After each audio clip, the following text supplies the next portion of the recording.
I'd like to thank the organizers of today's tutorial at IROS for inviting me to participate. What I'm going to cover is the issues associated with enhancing realism and communication bandwidth using multisensory cutaneous cues.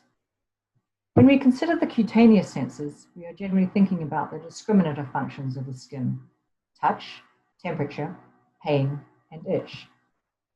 Tactile, thermal, pain, and itch signals are conveyed to the cerebral cortex via distinct receptors in the skin and separate pathways. The dorsal column, medial, and miscal pathway conveys tactile and haptic signals, whereas the spinothalamic tract conveys information from temperature, itch, and pain receptors. There is considerable debate about whether there is a fifth cutaneous modality, affective or pleasant touch. CT tactile afferents, C-fiber tactile afferents are found in hairy skin. They're unmyelinated, that is, they have slow conduction velocities. They're sensitive to slowly moving stimuli at low forces, and their primary cortical target is the posterior insular cortex, in contrast to mechanoreceptors, whose target is the primary somatosensory cortex, and they have been shown to play a role in pleasant touch. This has been demonstrated by using a stimulus that moves slowly across the skin surface and recording from afferent fibers from these CT units and myelinated units associated with mechanoreceptors.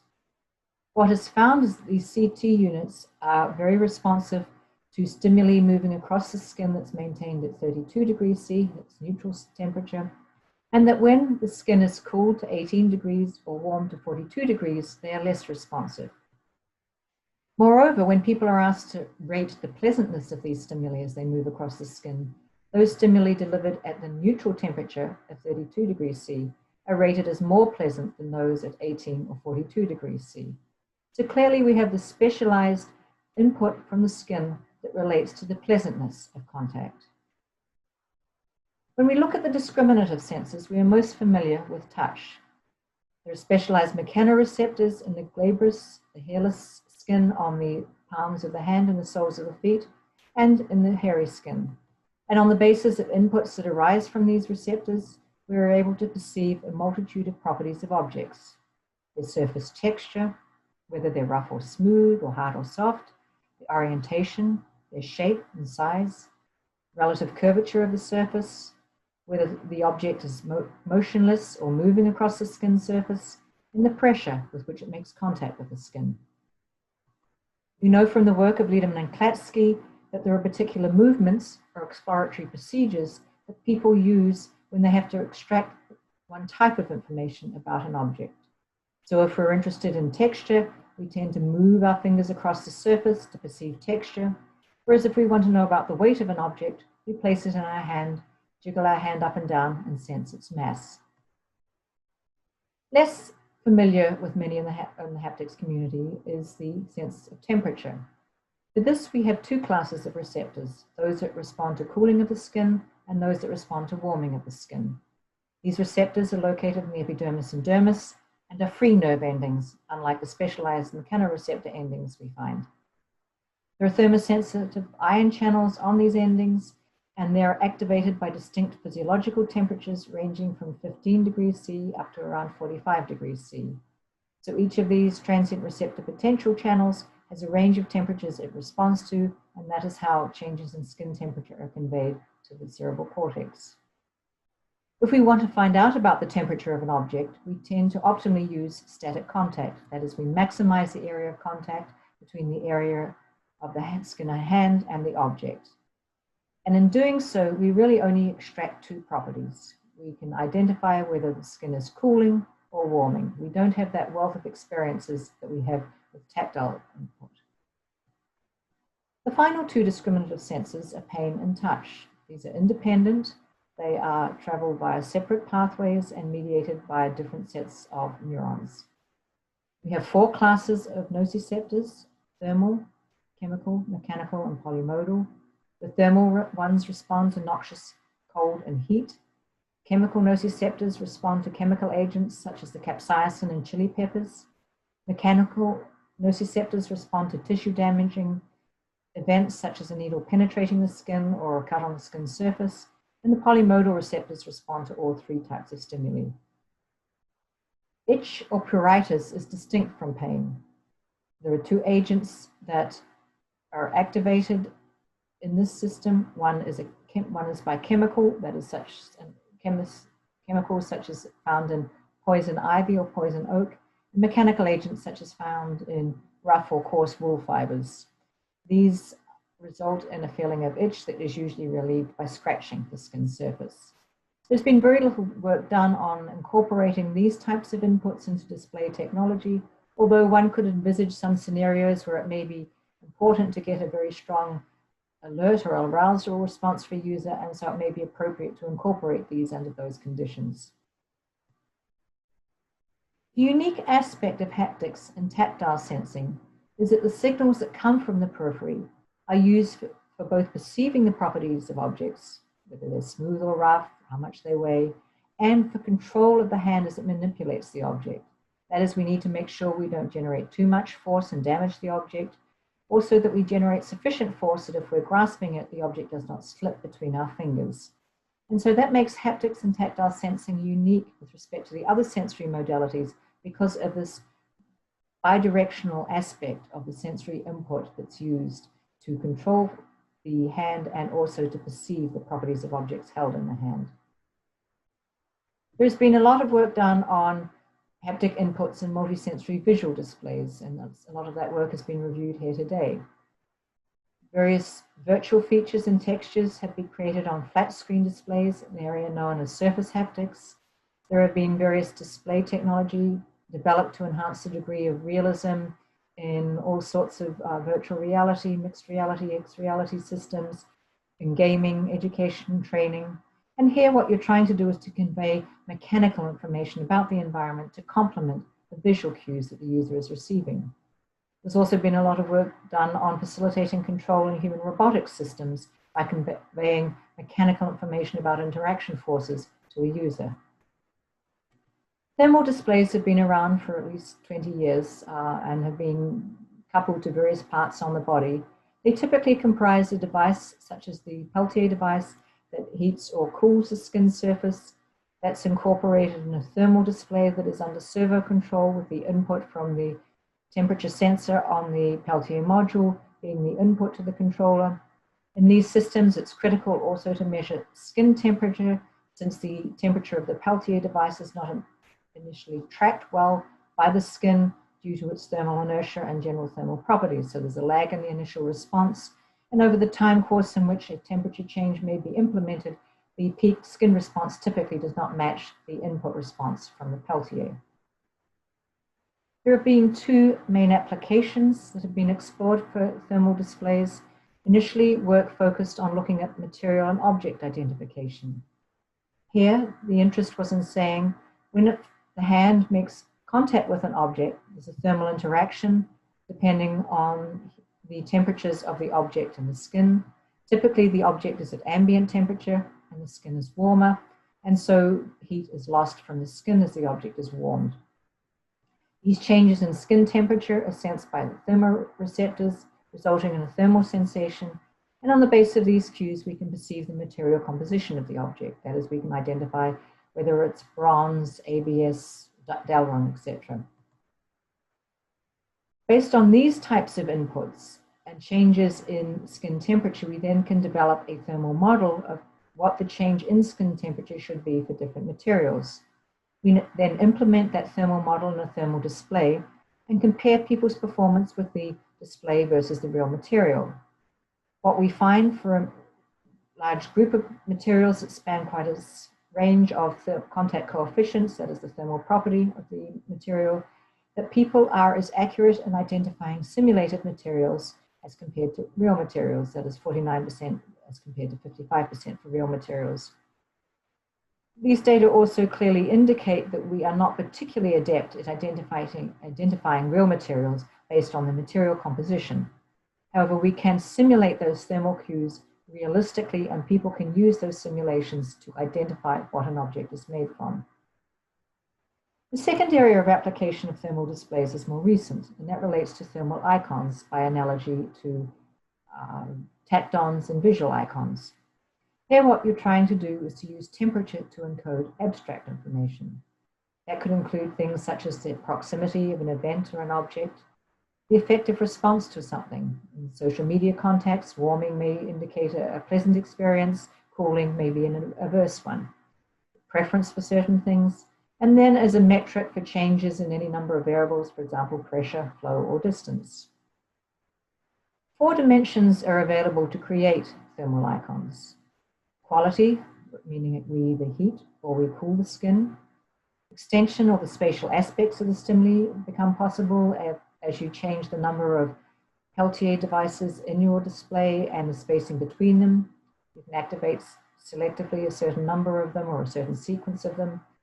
The intensity of the input can be varied by changing the amplitude of the signal that's delivered and the rate with which the temperature is changing.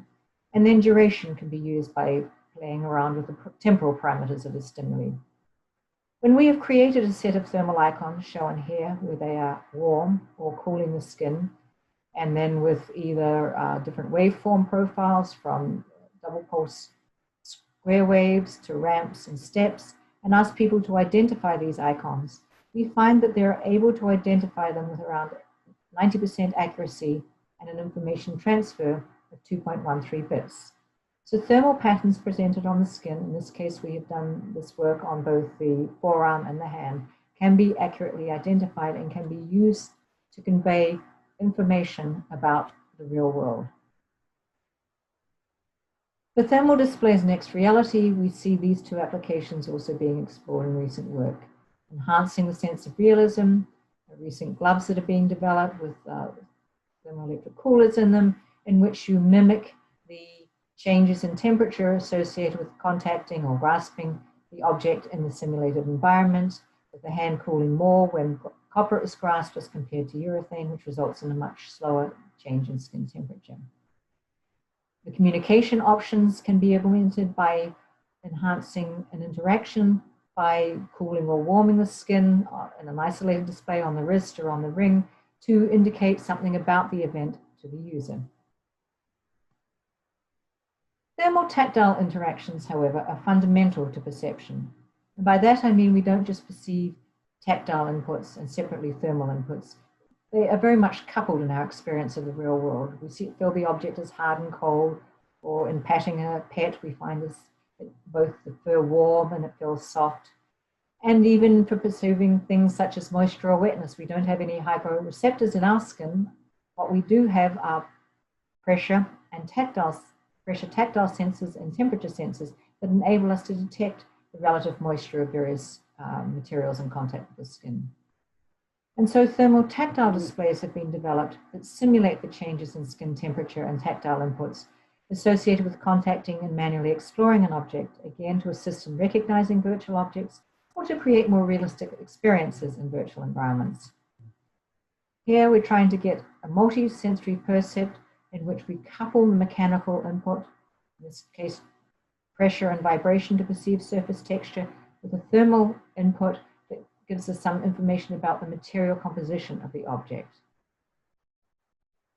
However, when we start combining temperature and tactile inputs together, we need to be aware that these modalities, although they are distinct and information from them is conveyed by separate pathways to the brain, the changes in one may affect the perception of the other.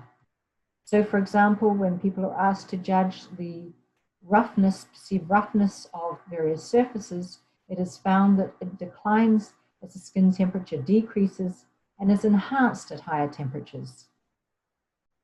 Pressure thresholds are known to increase at low skin temperatures, and vibrotactile thresholds at 250 Hertz increase at cooler and at warmer skin temperatures. The effects of temperature on vibrotactile thresholds is, however, frequency specific. The low frequencies, around 30% changing skin temperature, has no effect on threshold.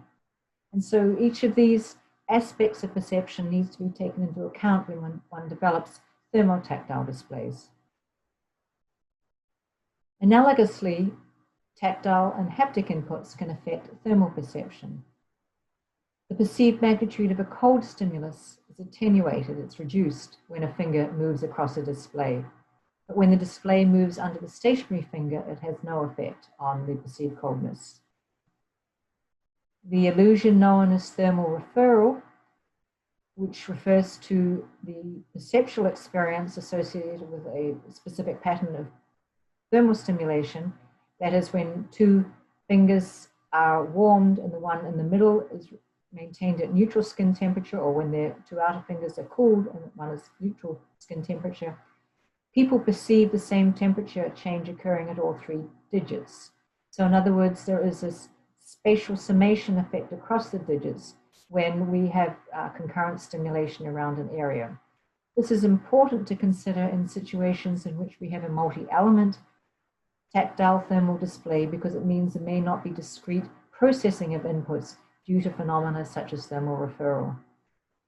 And finally, we have the space-time interactions that have been well documented in touch. They also occur in thermal perceiving. That is, the perceived location of a thermal stimulus, as indicated by these dots on the outline of the forearm here, is influenced by the temporal interval between stimuli. That is, that stimulation that occurs closer together in time is perceived to be spatially closer together. The space is not encoded independently of a temporal sequence of activation on the skin. There are a number of challenges in developing multisensory cutaneous displays. There are topographical differences in tactile and thermal sensing. For touch, the sensitivity follows a proximal to distal gradient, that is, we're more sensitive on the fingertips as compared to the forearm. In contrast, for temperature, it is a distal to proximal gradient. As we go down to the forearm, we are more sensitive. This is captured by looking at the tactile and thermal sensory thresholds. Spatial acuity is much higher, much better on the fingers and thumb as compared to the palm. And vibrotactile thresholds across the body are higher, that is better performance on the finger versus the forearm. In contrast, thermal thresholds are actually smaller, that is better performance on the thenar eminence, this is this region here at the base of the thumb and the forearm, as compared to the index finger. And that thermal sensitivity differential also occurs for identifying thermal icons, that is the thenar eminence and wrist. People are better identifying thermal patterns there as compared to fingertips. Another feature of tactile and thermal processing that must be taken into account when developing these multisensory displays is that the temporal processing time is fundamentally different. The conduction velocity of the afferent fibers that arise from receptors signaling tactile events on the skin is considerably higher than that from cold and warm receptors. And for cold and warm receptors, we identify changes in cold more rapidly than we do for warm stimuli.